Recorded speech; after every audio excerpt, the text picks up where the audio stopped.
Hello, everyone around the world. This is David Jacobs speaking from Berlin, Germany. Welcome to another webinar of the International Solar Alliance Expert Training Course.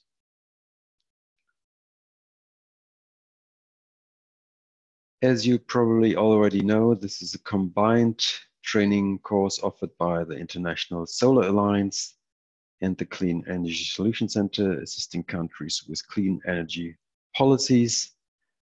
I'm Dr. David Jacobs, founder and director of the consulting firm IET International Energy Transition, with more than a decade of experience in renewable energy policy design, including net metering and self-consumption policies. This is a larger training course consisting of a total of 8 modules. This is this webinar on grid parity is part of module 1, where we discuss policies for distributed PV. And if you haven't done so, please also check out session 2, which gives you an introduction to solar policies. What is also really relevant for understanding grid parity are sessions 6, 7, and 8, where you get an in-depth understanding of net metering, net fit concepts, and then also rate design for electricity prices. So all of them are actually crucial background or crucial additions to this webinar.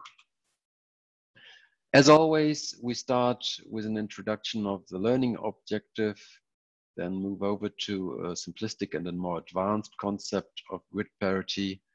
And as always, you also get some further reading and a knowledge check in terms of multiple choice questions at the end of this one.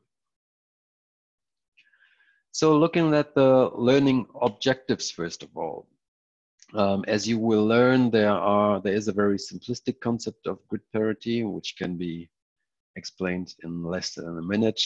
However, in order to understand the nuances of grid parity, we need to take a closer look at some other cost competitiveness benchmarks of solar PV, at different components of the retail electricity price and retail electricity market, and rate design.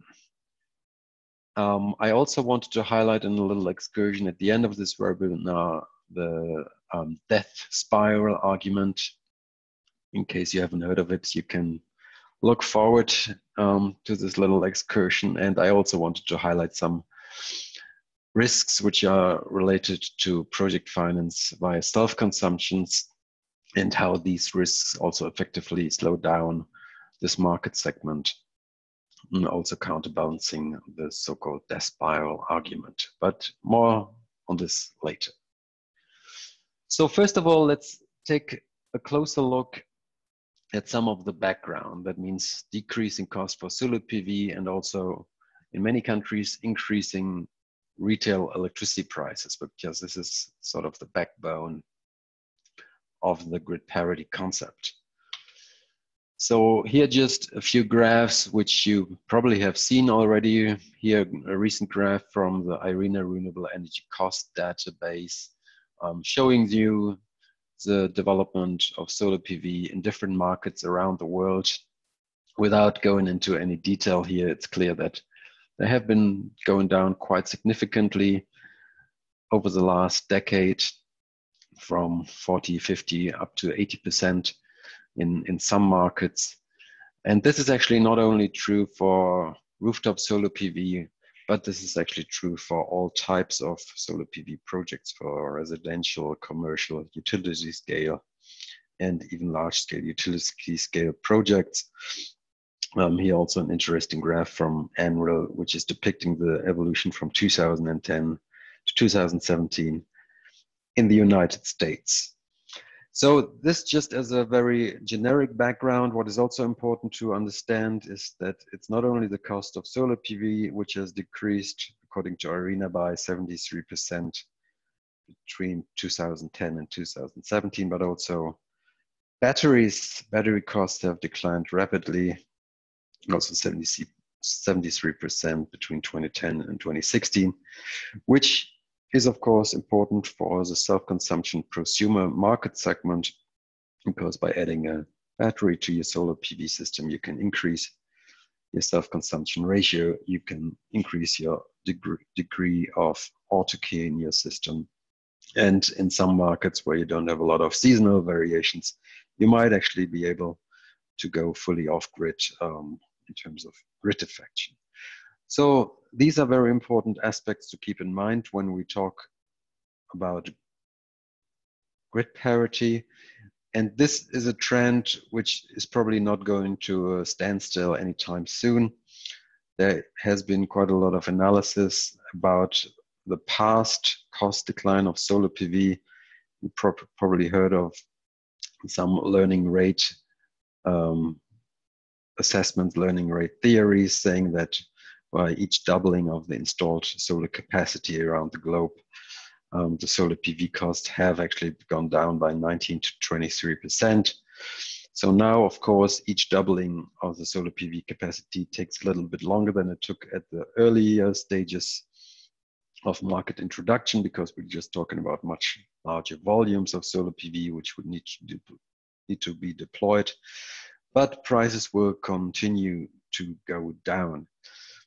There's not so many analysis of how far prices will further develop in the future.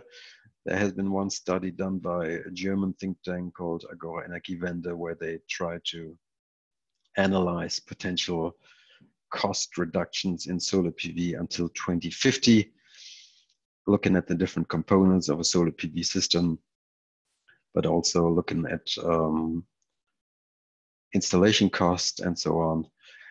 And they were saying that in the year 2050, so 31 years from now, costs for large-scale solar PV in Southern Europe will be in the range of 1.4 to 2.1 cent per kilowatt hour. And that study, I think, was done in 2015.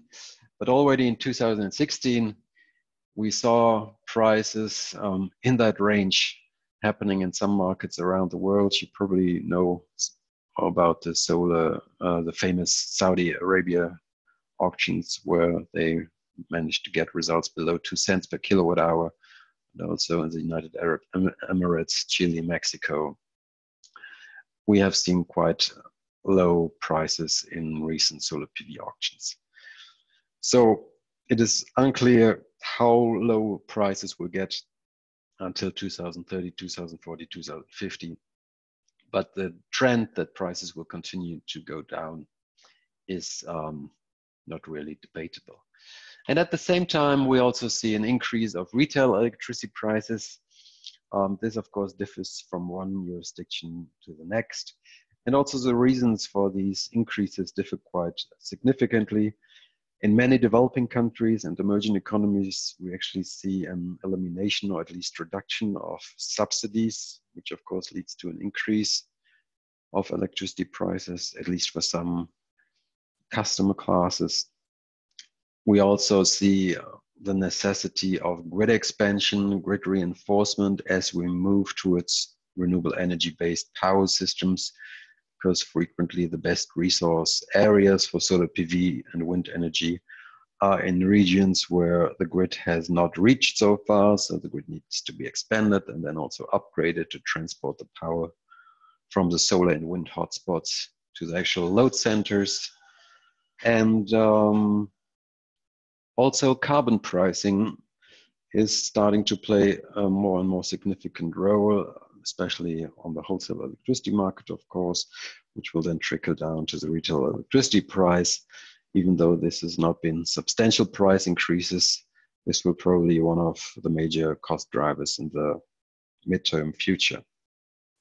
What we also see in some markets, especially emerging economies, is also higher capital cost for some of fossil fuel-based power generations, that the finance expenditures, FINEX capital cost is actually increasing, since there's less and less investors willing and taking the risk for investing in a technology where no one knows how long they actually will be running in a world of climate emergency. And there's also in some markets, for instance, in some European countries like Spain and Germany, the legacy cost of renewable energy support mechanisms, since these countries have started to promote solar PV at a relatively early stage at cost of 40-50 cents per kilowatt hour. These contracts, these long-term contracts signed for 20 years or longer, are still running for at least another 10 years. So these costs, which are resulting from this long-term power purchase agreements signed in the early 2000s, will still be part of the electricity prices if the costs have not been covered in any other way. So there's a large variety of reasons, and in most countries around the world, we actually see an increase of retail electricity price. So a cost decline in solar PV combined with a cost increase, or with an increase of the retail electricity prices, is the backbone of the concept of grid parity. As you can see in the next graphic here, you see the oversimplistic in brackets concept of grid parity, where you see the retail electricity price, which is going up over time, and the PV electricity cost, LCOE, coming down over time. So once these two lines meet, we actually have the famous point of grid parity, where the LCOE of solar PV equals the retail electricity price. Some people actually say that this is actually not the point where customers will invest in solar PV on their rooftop. They will probably wait a little bit longer because they also have some IRR expectations, some rates of returns they want to achieve with a solar PV system, even though for the residential sector these are still minor. A more sophisticated concept of grid parity already takes this into account and says, okay, we probably don't see a lot of investment in rooftop solar PV straight away once we reach grid parity, but maybe a couple of months, couple of years later, once we reach a situation where producing solar PV on my rooftop would actually also give me some rates of return on my investment. So it is delayed by a little bit. This is still a relatively simplistic concept of grid parity, and it is my pleasure to walk you through some of the more nitty-gritty elements of grid parity in the next 40 minutes or so. So let's first of all take a look at some of the simplistic claims related to grid parity. For instance, you saw probably some media coverage in your local newspaper that says, once we reach grid parity, solar PV no longer needs any subsidies, or solar PV will be cost competitive once we reach grid parity, or socket parity as it is also called. You might also have heard an argument saying grid parity is a final nail in the coffin of centralized electricity markets and utility businesses, and the victory of distributed generation. Or after reaching grid parity, everyone will produce electricity on its own and no longer buy any electricity from the utility. So it is now my task to challenge some of these statements and to walk you through some of the more detailed nuances of grid parity.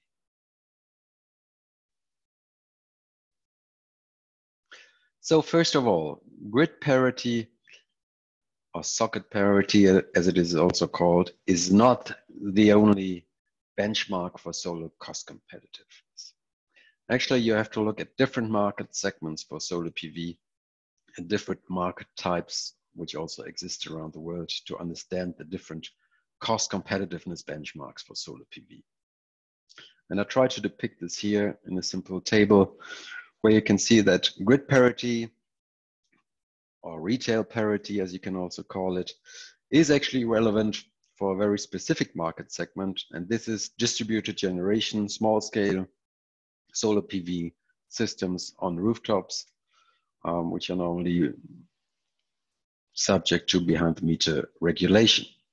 However, for all other types of solar PV systems, large scale systems which are not subject to self-consumption, or which will be sold on wholesale electricity markets or otherwise, are subject to other cost competitiveness benchmarks. So we also have the concept of LCOE parity, which is most relevant for markets where you have integrated least cost electricity planning. For instance, like in South Africa, where you use a certain model to come up with a least cost electricity system, including various power generation sources. And here the LCOE of the different technologies, of course, plays an important role. So we already have a lot of markets around the world where also solar PV has actually reached LCOE parity, where it is now actually the cheapest technology when it comes to new power generation additions to the system. A similar and related concept is the cost competitiveness benchmark, avoided cost. So avoided utility cost normally, which is normally relevant in monopolistic markets with certain degree of independent power producers, which are allowed to participate. So the utility in these monopolistic markets normally is looking at their own avoided cost, either avoided fuel cost or avoided total power generation costs. And this is also a cost competitive benchmark, which solar PV would need to reach. What is more interesting for fully liberalized electricity markets is the so-called wholesale parity, also called generation parity, which is a benchmark that solar PV has not yet reached in many markets around the world, because here we're really looking at the fuel cost and operation and maintenance cost of fossil fuel-based power generation, which is normally setting the price in fully liberalized electricity markets. In combination with the carbon market, we now see situations where solar PV is actually already below or in the range of wholesale parity, also in some markets with little interconnections and very good solar resources. For instance, in Spain or in Australia, we see some projects, large-scale projects, which are fully financed on the wholesale electricity market alone. However, this is not yet the case in all markets around the world. To tell you all of this, just to say, just to make clear that retail parity or grid parity is really just one of the 4 important cost competitiveness benchmarks, and the argument that solar PV no longer needs any subsidy once you reach grid parity is simply not true. It might be true for a certain market segment, yes, but certainly not true for solar PV as a whole. And this is just showing you graphically again, in the yellow line, you see the evolution of the LCOE of solar PV approximately over time. So you see that by the year 2010, 2011, we were entering the area of retail electricity, competitiveness, grid parity. And then 5-6 years later in 2015, 2016, we also entered the area of LCOE parity. And now as time is going by, this is not really well indicated by this graph, we're also getting into the range of wholesale parity. So looking further at some of the constraints of the grid parity concept, we have to, of course, keep in mind that not all solar PV is deployed on rooftops. And this links back to what we have just discussed before. There's not so much data available actually in many markets around the world where solar PV systems are located. This is an estimate of a recent European Union paper indicating that residential solar PV is actually becoming a major source of new power generation. Well, we currently have about 20 gigawatt installed capacity in the European Union in the residential sector, and that will probably increase to more than 30 gigawatt by 2030, which is a significant share of the market, but it is still just one share of the market and not the full picture. as I mentioned before, there's very little data availability on what shares of solar PV have been deployed in the residential and the rooftop segment. We once did a study for the International Energy Agency RTD project, where we came up with an estimate that about 25 to 35% of total solar PV worldwide has been installed in the residential sector. So this also to keep in mind that the concept of grid parity, which is linked to rooftop solar PV and self-consumption, is only affecting a smaller share of the overall solar PV market segment. This is just to indicate that, of course, the fact whether most of the solar will be deployed on rooftops or freestanding really also depends on your market design. Here, for instance, you see that in the US and in Germany, due to the market design, you saw most of the solar PV deployed in non-residential sectors, so larger scale, utility scale projects, also in France. However, in Australia, where most of the policies were actually centered around self-consumption rooftop projects, you saw that more than 80% of the market share was actually residential. So you can't really judge this for all countries at once. You really have to look at the policy design of any specific country to get a better idea of the market share of rooftop solar PV. Actually, in a lot of developing countries, data availability is even worse because a lot of the projects, a lot of the solar PV rooftop projects are not registered because either there is no registration process in place or the net metering or feed-in tariff regulation is too complex, so that customers simply decide to put solar PV on their rooftop without telling anyone. And so there were estimates in the Philippines, for instance, where Meralco, the utility, estimated that about 80% of the new solar PV systems on rooftops were not registered. So they were not in any statistics. And also in South Africa, it is estimated that in many municipalities, about 85–90% of the solar PV systems are not in any statistics because people just put it on their rooftop, connected with a local installer.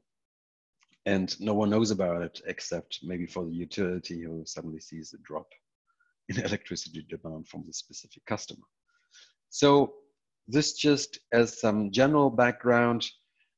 Another very important aspect that you have to keep in mind when trying to understand the concept of grid parity is that the full retail electricity price is not the most appropriate competitiveness benchmark when you look at solar PV self-consumption from rooftop solar PV. And I just wanted to highlight this a little bit. In the next session, you learn more about this in the session on net metering. So this is net metering 1.0, where you actually see that you have a bidirectional meter who is measuring at the same time both the output of your solar PV system, which goes to the grid if it's not self-consumed within the house, but also the electricity that you purchase from the utility grid. And you see, since you have a bidirectional meter, it's not a smart meter, it can only either run forward or it can run backward. So what this essentially means that for each and every kilowatt hour that you export to the grid, you get the same amount of money as you pay to the utility. So you get essentially the retail electricity price that you're paying to the utility. So this is what we now term usually net metering 1.0.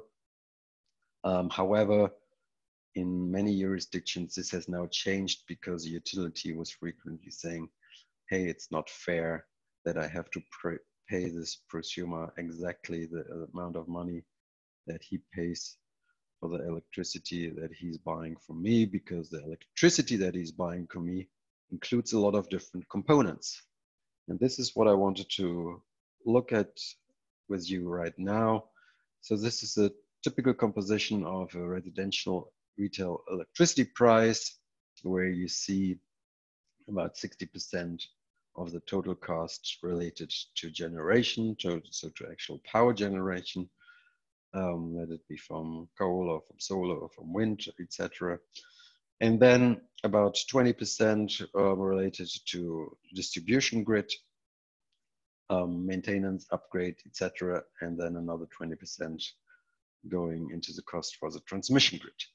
What you see in a lot of countries as well is another cost component, which is becoming more and more important when designing self-consumption policies based on grid parity in many markets around the world. And this is taxes and levies. So for instance, in many developing countries, you have taxes and levies which are used to, for instance, finance lifeline tariffs, very low-cost tariffs for low-income households. What you also see in many jurisdictions is levies and taxes which are used to finance, for instance, renewable energy support programs. So this part of the retail electricity price is becoming more and more important. And now the question really is, for any self-consumption policy, how much does the utility actually have to pay the prosumer for any access that is fed into the electricity grid? Should we follow the net metering 1.0 approach, where you pay them exactly the amount of money that they pay for the retail electricity price, or should it just be a fraction of it? So there's some people arguing, for instance, that only the 40% that we see here, which are related to power generation, should be paid to the prosumer, because the other cost components he would need to participate in refinancing. For instance, the taxes and levies, normally policymakers argue should be paid by all customers, and not only by customers which purchase electricity from the utility, but also from the customers that produce electricity on their rooftops, so from the prosumers. So this part of the retail electricity price, this 20% up here, is normally excluded, and prosumers would also need to pay this amount of money for each and every kilowatt hour that they consume based on solar PV, which is coming from their rooftop. Then a more difficult question is related to the cost for the transmission and distribution grid. And this really depends on your market structure, but also on the electricity grid infrastructure and so on. In some countries or in some jurisdictions, it is evident that by installing distributed solar PV on your rooftop, you can actually reduce the cost for transmission upgrades, distribution network upgrades, and therefore some of these costs should also not be charged on prosumers. However, there's also other countries where policymakers argue, well, actually, since we start to have more and more prosumers within our distribution networks, we need to pay quite a lot of upgrade costs in the distribution network, and therefore some of these costs would also need to be paid by the prosumer. Same for the transmission grid. In some countries, it is clear that transmission upgrades can actually be reduced. The cost can be reduced by having solar PV next to the load centers in the cities, in the industrial areas. However, there might also be cases where you would still need a lot of transmission because you have some variations in seasonal variations, for instance, where you still need to purchase most of the electricity, or you still need to transport most of the electricity over long distances, for instance, in the winter period where you have less sunshine, and it doesn't have any effect on the cost of transmission and distribution upgrades at all. So this is very country specific. So therefore, you also see very different solutions to what amount of money should be paid to prosumers. You had some countries where policy makers decided to pay prosumers price for the excess electricity, which is actually above the retail electricity price. We, for instance, saw this under the general FIT legislation in Europe in the 2000s, but also in Australia in 2008, 2009. Then we entered the phase of net metering 1.0, where any excess electricity was remunerated exactly at the retail electricity price. And in the last, well, 5-6 years, different concepts have emerged with alternative remuneration levels for excess electricity. First of all, the whole value of solar approach, which has been followed in some jurisdictions of the United States, where you actually look at the different values of solar PV and cost of solar PV in a very particular electricity market. And then you try to quantify all of these costs and benefits of solar PV, and then you come up with a value that you would be willing to pay for each and every kilowatt hour that is fed into the grid. Some jurisdiction also took more simplistic approaches where they said, hey, we only going to pay you the avoided costs, either fuel cost or total cost of our utility, or we only pay you the wholesale electricity price for any excess electricity that you feed into the grid. And some of the more restrictive policies even said, hey, any excess electricity that you feed into the grid actually has to be given to the grid or has to be given to the utility for free, and you're not getting any compensation for this. So this is just to show you the variety of different values of distributed solar PV, which have been attributed to solar in different markets around the world. What is relatively clear are maybe 4 major takeaways when you look at net metering 2.0 and the concept of grid parity.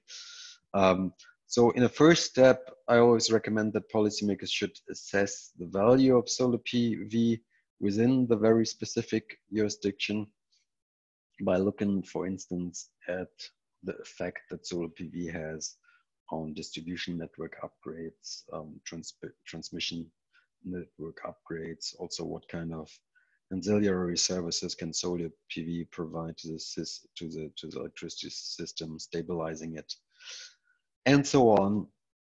And then in a second step, you actually adjust the rollover provisions and also the payment for any excess electricity to this value of solar PV.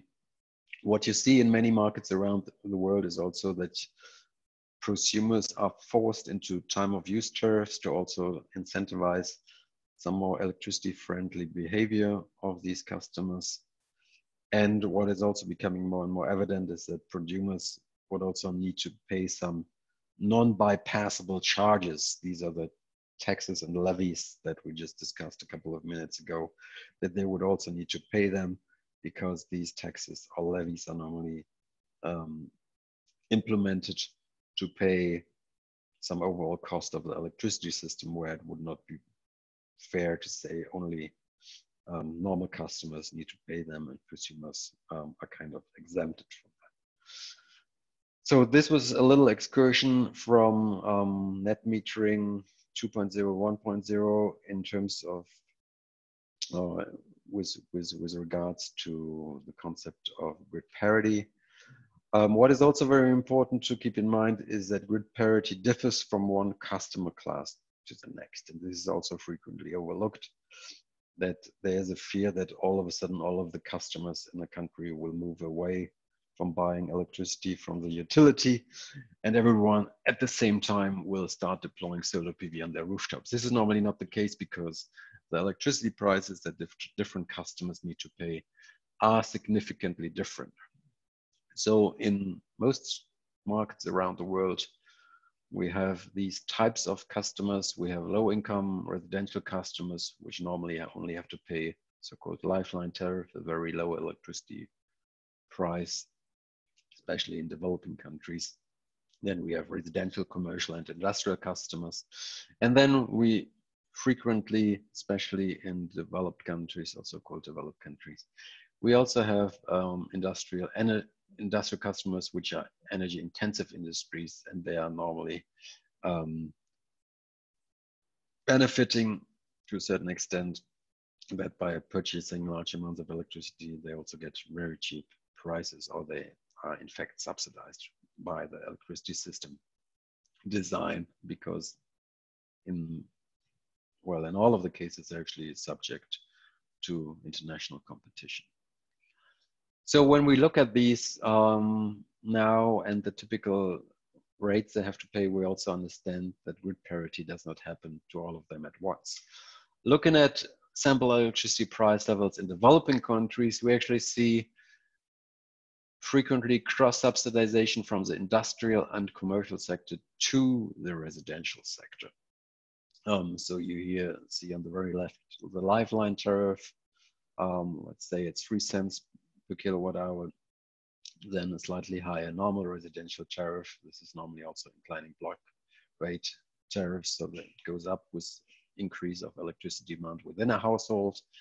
If you want to learn more about this, please check out the sessions on rate design.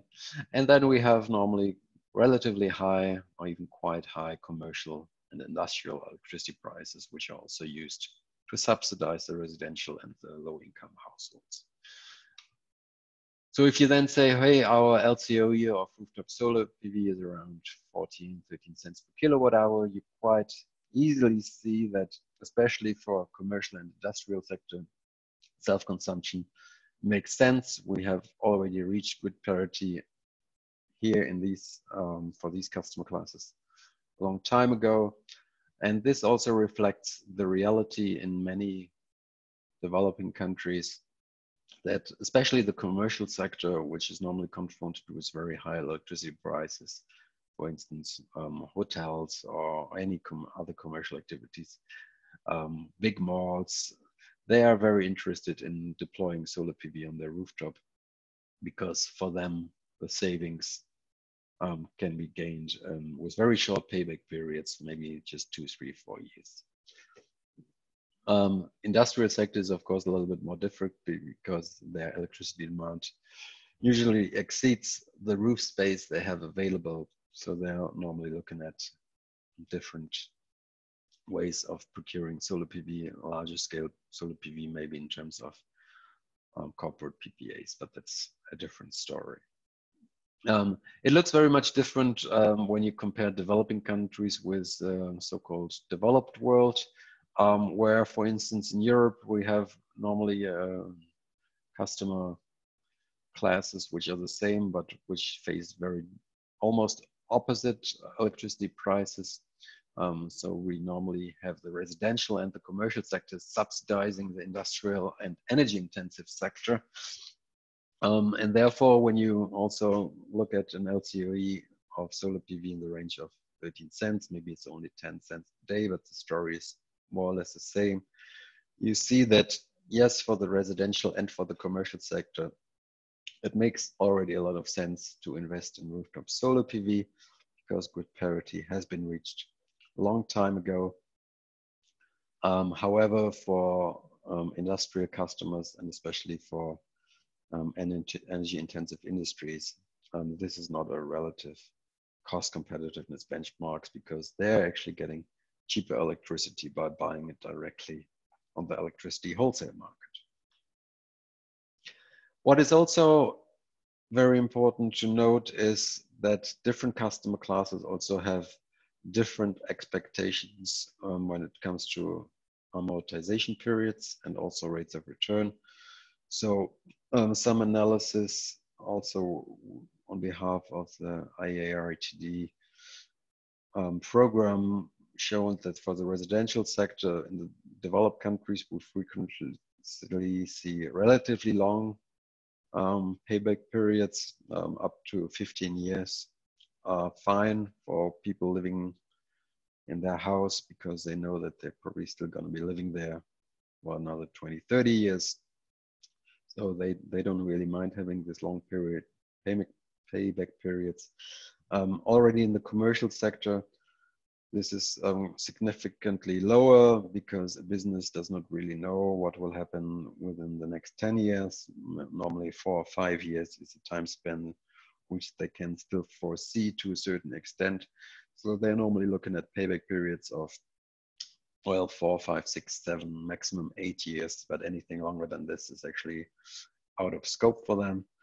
And this is even shorter when you look at some of the expectations in developing countries, that due to additional regulatory risk and also political risk, you're actually looking at payback periods of less than 5 years in order to make self-consumption a viable prospect. As I mentioned before, there's also differences regarding IRR expectations in the residential sector in so-called developed countries. We normally have relatively low IRR expectations because when you look at IRR expectations, you also look at alternative investment opportunities. And since you're no longer really getting a lot of money in the US or in Europe when you leave your money on your bank account because interest rates are so low, actually also your expectations on any other alternative investment are not very high. And you also have to keep in mind that solar PV on residential rooftops is frequently not IRR driven. In many cases, the value of the property is much more important, but you also have other motivations like showing a neighbor that you're an environmental friendly guy, that your new status symbol is not a Mercedes in your garage, but rather a solar PV system on your rooftop. And this might also be a motivating factor for you. In developed countries, the commercial sector normally has IRR expectations of 8% or higher. However, when you look at developing countries, again, you see that expectations on returns are much higher, 10 to 20%, sometimes even higher than that, because of the increased regulatory risk, political risk, and also more difficult access to capital from the banking sector. The next aspect, which makes grid parity look a little bit more complex.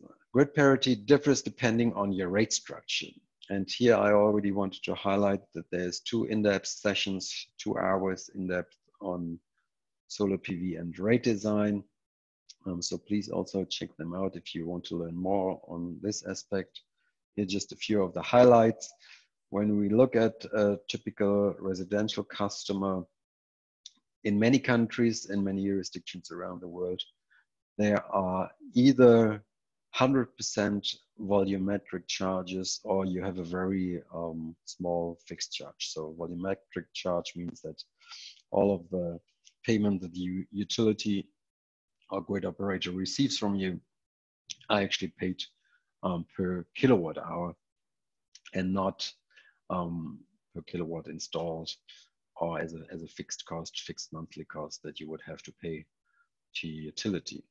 However, this is currently changing. You see more and more utilities in the wake of self-consumption and solar PV rooftop systems that want to increase fixed charges. And as you probably know, this actually has a negative effect and it actually delays grid parity. And it also, some people argue, disincentivizes solar PV because putting a fixed charge on a solar PV owner is not fair. Why wouldn't you put it? You would also not put a fixed charge on insulating your home and thereby reducing the amount of kilowatt hours that you actually purchase from the utility.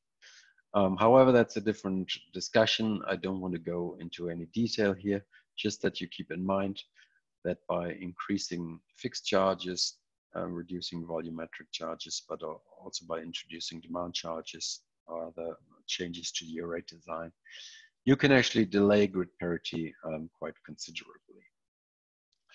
What is also interesting or important to keep in mind is that, of course, time of use tariffs will also impact grid parity quite considerably. Here's just an example from Australia, where you can see that actually when you look at the peak tariffs, Grid parity was already reached in 2010, 2011. However, for the off-grid, off-peak tariffs, this was only, here grid parity was only reached 4 or 5 years later.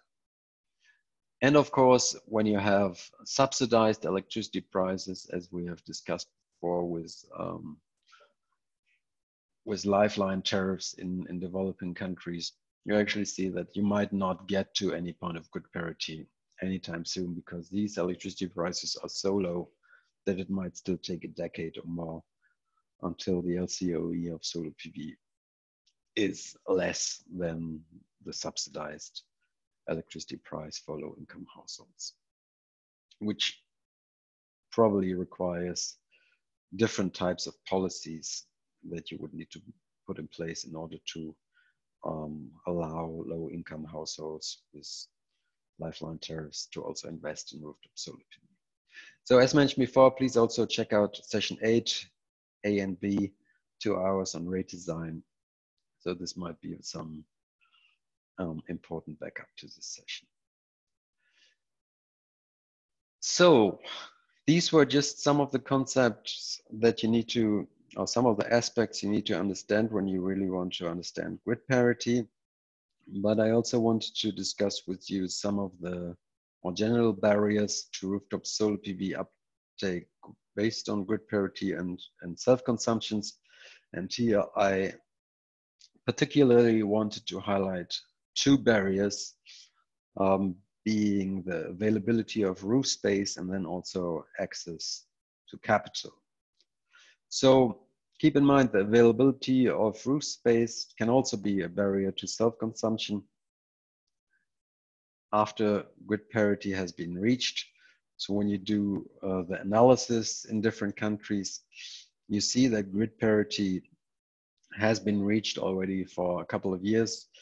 And when you just look at the economics of a solar PV system alone, you would expect that already 100, 200,000 households have installed solar PV on your rooftop. But then when you look at the reality on the ground, you can actually see in many countries around the world, but it's not a couple of 100,000 people having installed solar PV on their rooftops, but maybe just a couple of hundreds, a couple of thousands. And we want to understand why this is the case, and I just wanted to highlight 2 aspects, and one of them is the availability of roof space, and the other one is access to capital. So the availability of roof space, first of all, it would probably make sense to do an analysis in your jurisdictions, how much roof space there is actually available for solar PV. This might actually be an important component for designing the electricity system of the future, because you can already see how much electricity you can supply potentially with just rooftop solar PV. What is also important to realize is that roofs of low-income households in many developing countries are actually not sufficiently stable to hold a solar PV system for a period of 15 to 20 years. So these are frequently, you have to take them out of the equation. So once you have analyzed the full potential of roof space in your country, you might also look at the actual structure of the housing and see which house is actually able to hold a solar PV rooftop system for the next 20 years. Then another very important problem in many countries is also the landlord-tenant problem. So if I'm renting my house and I do not really know for how long I live in the house, do I still have an incentive to put a rooftop solar PV system on my roof, or is maybe the landlord willing to install it on my behalf and I pay him a little bit and then I pay lower electricity prices? So in any landlord-tenant relationship, of course, becoming a prosumer becomes much more complex and is no longer as straightforward as when it's my house and I live in this house and I consume the electricity on my own. And what is also a frequently discussed issue is the fact that depending, of course, on the solar PV policy, let it be net metering or net fit or feed-in tariff, do I actually make optimal usage of the roof space that is available to me, or do I have an incentives via the existing net metering regulation, for instance, to only optimize my consumption ratio so that I consume 80–90% of the electricity that I also produce on my rooftop, and I avoid any excess electricity that I would have to feed into the grid. However, this of course leads to a situation where I scale down the size of my solar PV system, and that might not actually take full advantage of the roof space that is available to me. So the roof space can be a very constraining element.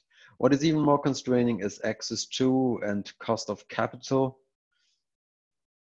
Here we have to differentiate both. Access to capital can be especially difficult for low-income households. You have to keep in mind that rooftop solar PV, the debt equity structure is normally very different from that of large-scale solar PV. Or large-scale solar PV, you frequently have 70% debt involved and only 30% equity. However, when you look at rooftop solar PV, you frequently see that either all of the costs are just equity, so just out of the pocket of the prosumer, or at least a very important fraction of the overall capital cost that is actually equity, and very little debt is normally involved. That of course also depends on the disposable income, especially in developing countries. Do I actually have some money left at the end of the month, which I could potentially invest in a solar PV systems? And then of course the economics play an important part. As mentioned before, you normally have very high IRR expectations and very short-term payback periods required in developing countries in order to make any investment attractive at all.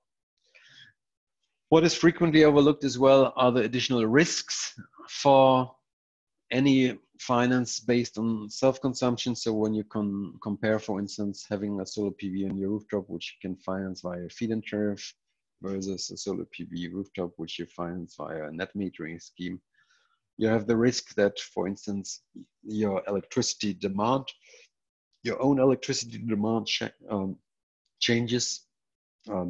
In the residential sector, this could be because you insulate your house better in case you heat your house with electricity, or you decrease your electricity demand by other means. However, this is especially important for the commercial and also for the industrial sector, where energy efficiency measures can lead to rather drastic decrease in electricity demand. So if I want to size my electricity system on my rooftop optimally in a self-consumption world, I also have to take these future potential electricity demand decreases into account due to energy efficiency measures.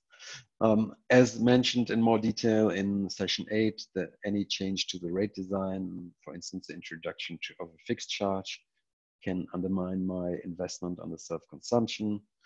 There might be also the introduction of other levies or taxes, which might happen during the payback time of my solar PV system.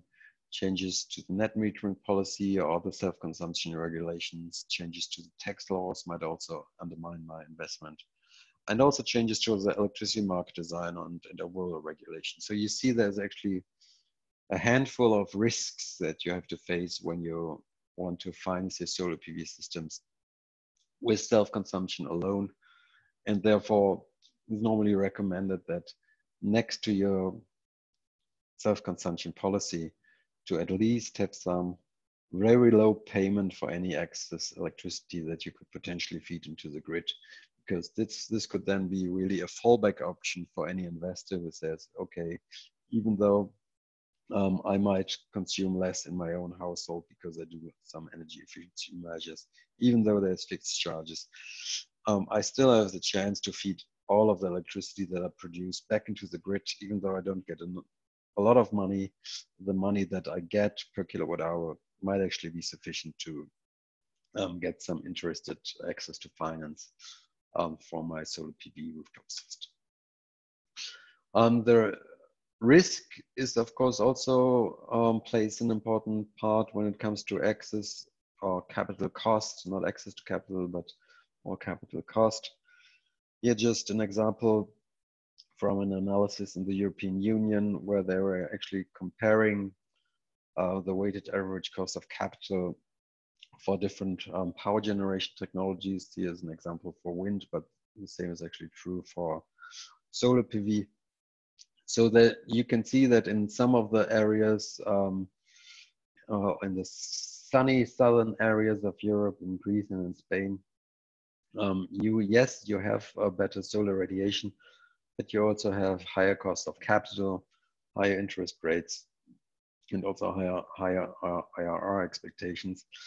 And when you actually combine this with an assessment of your resource quality, so if your solar radiation, you can see that even though Germany has much worse solar radiation resources, the cost of capital with very low interest rates actually outcompetes this or overlays this, and solar PV is actually cheaper to deploy in Germany than it is in Greece, despite the lower solar radiation levels. So last but not least, I wanted to end with a little excursion, and I wanted to look with you at the concept of the so-called death spiral. And I put in brackets here, don't use this terminology because it's really a little bit over exaggerated. But nonetheless, I wanted to highlight this, that it becomes clear to you what it is once you hear this argument. So I try to put this into some nice visuals that it becomes very intuitive for you. So first of all, let's look at some of the simplistic claims again related to grid parity. It is a final nail in the coffin of centralized electricity markets and utility businesses, and no one will ever buy a single kilowatt hour from your utility anymore. And this very dramatic statements are also reflected in the argument or in the concept of the death spiral, which I just want to illustrate in a very simplistic way. So let's look at an electricity system where the network costs, the distribution and transmission network costs, need to be paid by all customers. So that means the prosumers and also the normal customers, the non-prosumers who not produce any kilowatt hour on their rooftop, but who just buy each and every kilowatt hour from the utility. Now, when we move to a prosumer world and we have an electricity system where residential customers are paying electricity mostly on volumetric charges, so per kilowatt hour, we're actually entering a situation where the prosumer no longer pays the same amount of money for the total network cost as a non-prosumer does. Please keep in mind that this is an overly simplistic illustration. So the prosumer is very happy and the non-prosumers are not so happy because they now need to pay a higher share of the total network cost because one of them has actually changed sides and went to the prosumer camp. So this does not only make the non-prosumers angry, but it also makes them become a prosumer as well because they have an additional incentives because the electricity price has increased a little bit. So they were reaching the level of grid parity. And this led them to a situation where more and more of the normal customers will then become prosumers. So according to the theory of the death spiral, all of the people will then become prosumers. Everyone will just produce each and every kilowatt hour that they use with solar PV on the rooftop. We of course have learned that this is not going to be the case, but this is an oversimplistic illustration. And in the end, there will only be one guy left who will have to pay the entire network cost of the entire system on its own, and he will have to pay billions by having to face higher network cost in his electricity bill. So please keep in mind that this is really an oversimplistic illustration. I just wanted to highlight this in a little case study here on Germany. So looking at Germany in the year 2017, we had about 1.6 million solar PV systems installed in the entire country. And 1.5 million of them, so more than 80%, were actually installed on rooftops, so very fit for self-consumption. And the retail electricity price, as I've shown you also in some graphs before, is actually, it's very much higher than the LCA of rooftop solar PV, 3 times higher. So you have a very, very strong incentives for maximizing self-consumption, even combining your solar PV system with a battery. So you have very attractive returns, rate of returns, and you have very short payback periods for refinancing your solar PV system. And on top of it, we did some analysis of the total available roof space in Germany, and there's a total available potential for up to 260 gigawatts of solar PV on German rooftops. So according to the concept of the death spiral, this is actually the perfect storm. This is the perfect conditions for any death spiral. However, let's look at some of the reality. So with these 1.5 million solar PV systems, this is only accounts for 8% of total electricity demand. And please keep in mind that the self-consumption ratio in Germany and in other countries around the world is about, in the residential sector, 25–30%. So you're still purchasing 75% from your utility. So only 2.5 terawatt hours are actually self-consumed solar PV. So this is 6.2% of total PV generation and only 0.5% of total electricity demand within Germany. So only with these 1.5 million rooftop systems, only 0.5% of electricity demand were actually generated via PV self-consumption. Yes, it is true that PV self-consumption will increase in the future, and when combining the solar PV with battery storage, this will probably increase even further, but it will always be just a small fraction of the overall market. And this is just like in any other market development. When you have a monopolistic market and you introduce independent power producers, for instance, a certain market share simply just goes somewhere else. And this is the same in the case of solar PV and distributed generation. This will become a certain market share, but it will not become all of a sudden the overall market share. And this is something very important to keep in mind. I also have to put the disclaimer here that this is really the German case study.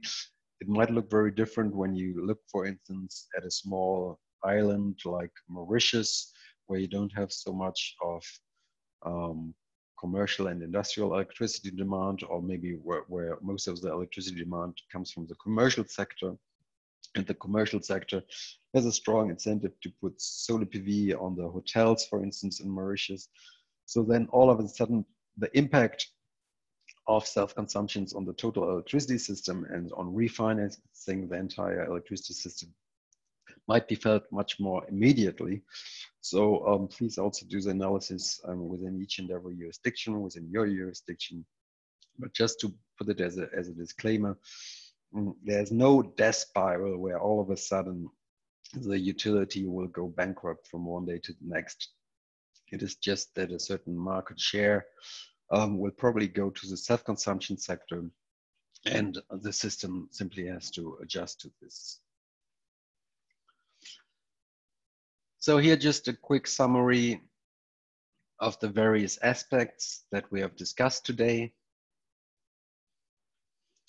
I hope it has become clear to you now that the concept of grid parity is not as simplistic as some of the simple claims sometimes suggest. Yes, grid parity is an important milestone for distributed solar PV generation, but it is certainly not the last nail in the coffin of utility businesses. Actually, grid parity is relatively complex because you need to understand the different cost competitiveness benchmarks of solar PV.